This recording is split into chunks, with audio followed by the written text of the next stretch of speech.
हाय everyone, माझं नाव Shweta and welcome to my YouTube channel. इथे आम्ही जात आहोत अलिबागला एक छोट्याशा ट्रिपवरती, जी की आहे प्लॅन 1 to 2 days. अलिबागला जाण्याचं कारण असं की जयला बीचेस खूप आवडतात आणि खूप दिवस झालं कुठे प्लॅन झाला नव्हता. त्यामुळे संध्याकाळी मस्त बॅग पॅक केलो आणि निघालोत आम्ही आमच्या डेस्टिनेशनला.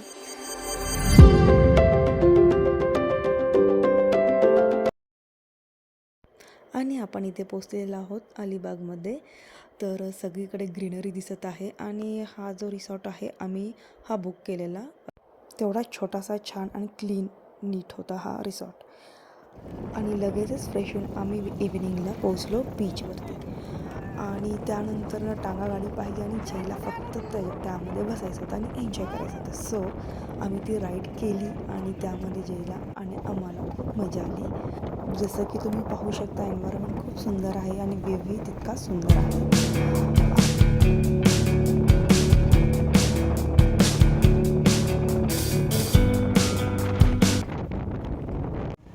त्यानंतर मस्तपैकी आम्ही हा सनसेट एन्जॉय केला.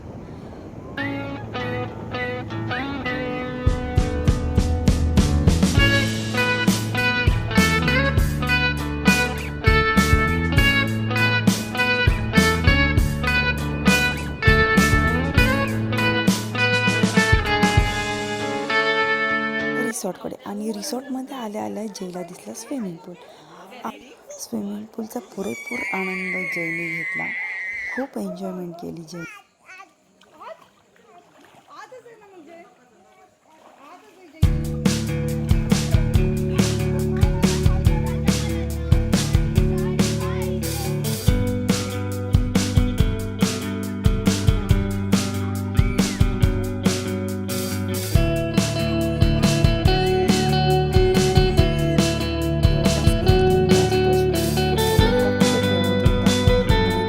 बसं बाहेर काढून आम्ही मस्त असं डिनर केलं, जे की रिसॉर्टमध्येच ऑर्डर केलेली.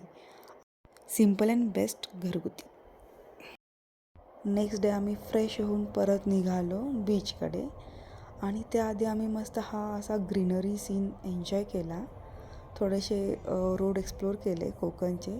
मी यामध्ये नाही टाकत आहे सगळे, पण हां, पावसामध्ये कोकण बेस्ट.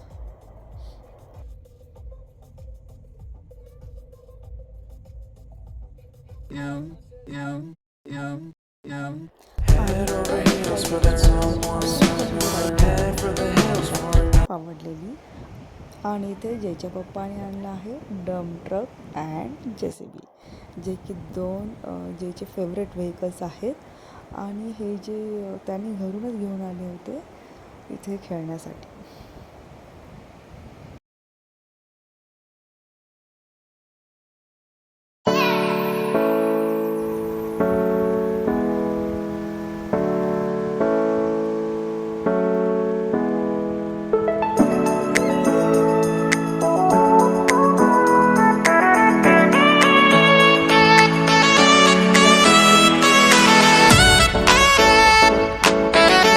कारण की तो किल्ला बंद होता पावसाच्या यामुळे.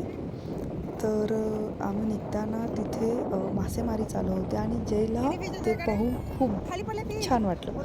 आणि त्याने तिथले फिश पकडले. लाईक त्याने JCBमध्ये 3-4 फिश त्यांनी पकडून ठेवले होते. आणि या तुम्ही बघू शकता इथे. आणि त्यानंतर त्याला अजून फिश पाहिजे होते म्हणून तो पळत पळत गेला फिश शोधायला.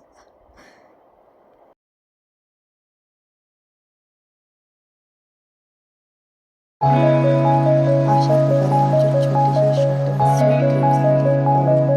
आणि भरपूर सारी मेमरीज घेऊन आम्ही निघालो परत पुण्याकडे. Bye. Thank you for watching this video.